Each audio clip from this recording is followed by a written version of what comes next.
ನಮಸ್ಕಾರ ಅಭಿಮಾನಿ ದೇವರುಗಳಿಗೆ, ನಿಮಗೆಲ್ಲರಿಗೂ ರಾಜಣ್ಣಸ್ ಕಿಚನ್ಗೆ ಆಧಾರದ ಸ್ವಾಗತ. ಇವತ್ತೊಂದು ನಿಮಗೆ ಒಂದು ಒಳ್ಳೆ ರೆಸಿಪಿ ತಗೊಂಡ್ಬಂದಿದ್ದೀನಿ.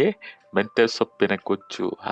ಈ ಮಳೆಗಾಲದಲ್ಲೆಲ್ಲ ತುಂಬಾ ಚೆನ್ನಾಗಿರುತ್ತೆ, ಬಾಯಿಗೆಲ್ಲ ಒಂದು ಒಳ್ಳೆ ರುಚಿ ಕೊಡುತ್ತೆ. ಈ ತರ ಬಿಸಿ ಬಿಸಿ ಅನ್ನಕ್ಕೆ ತುಪ್ಪ ಹಾಕೊಂಡು ತಿಂತಾ ಇದ್ರೆ ಆಹಾ ಏನ್ ಸುಖ ಅಂತೀರಾ. ಟ್ರೈ ಮಾಡಿ.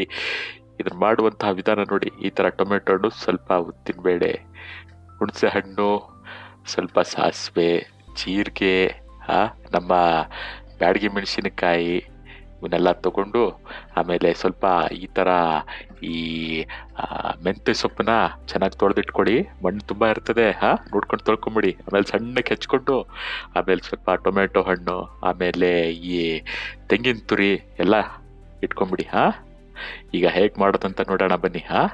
ಸ್ವಲ್ಪ ಈ ಬಣಾಲಿಗೆ ಈ ಕಡಲೆಬೇಳೆ ಹಾಗೂ ಉದ್ದಿನ ಬೇಳೆನ ಹಾಕೊಂಡು ಚೆನ್ನಾಗಿ ಡ್ರೈ ರೋಸ್ಟ್ ಮಾಡ್ಕೊಳ್ಳಿ.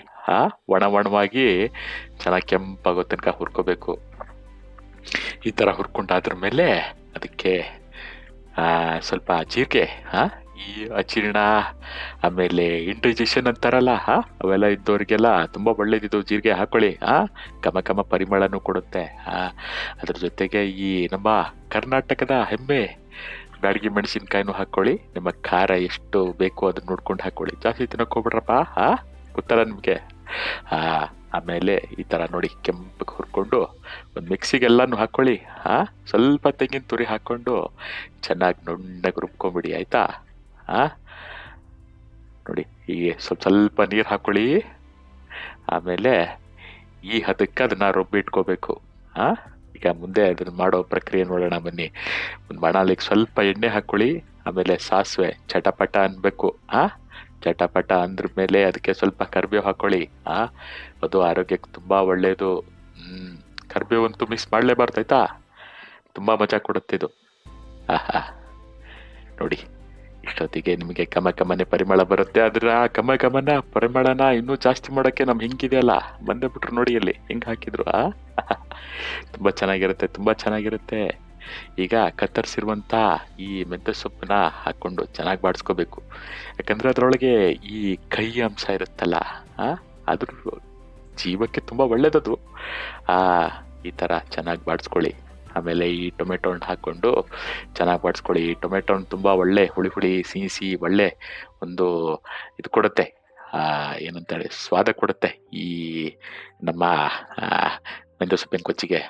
ಆಮೇಲೆ ರುಚಿಗೆ ತಕ್ಕಷ್ಟು ಉಪ್ಪು ನೋಡ್ಕೊಂಡು ಹಾಕೊಳ್ರಪ್ಪ.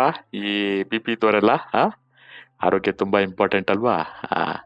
ಈಗ ರುಬ್ಬಿಟ್ಕೊಂಡಿರುವಂತ ಈ ಮಸಾಲೆನ ಹಾಕೊಳ್ಳಿ. ಮಸಾಲೆನ ಹಾಕೊಂಡು ಎಣ್ಣೆ ಬಿಡೋ ತನಕ ಚೆನ್ನಾಗಿ ಫ್ರೈ ಮಾಡ್ಕೊಳ್ಳಿ ಮುಚ್ಚಿಟ್ಕೊಂಡು. ಅದಾದ್ರ ಮೇಲೆ ಮಧ್ಯದಲ್ಲಿ ಸ್ವಲ್ಪ ಕೈ ಆಡಿಸ್ತಾ ಇರಿ. ಈ ತರ ಎಣ್ಣೆ ಬಿಟ್ಟು ಈ ತರ ಆದ್ರ ಮೇಲೆ ನಿಮ್ಮ ಗೊಜ್ಜು ಸವಿಯಲು ಸಿದ್ಧ. ಬಿಸಿ ಅನ್ನ ಮಾಡ್ಕೊಳ್ಳಿ.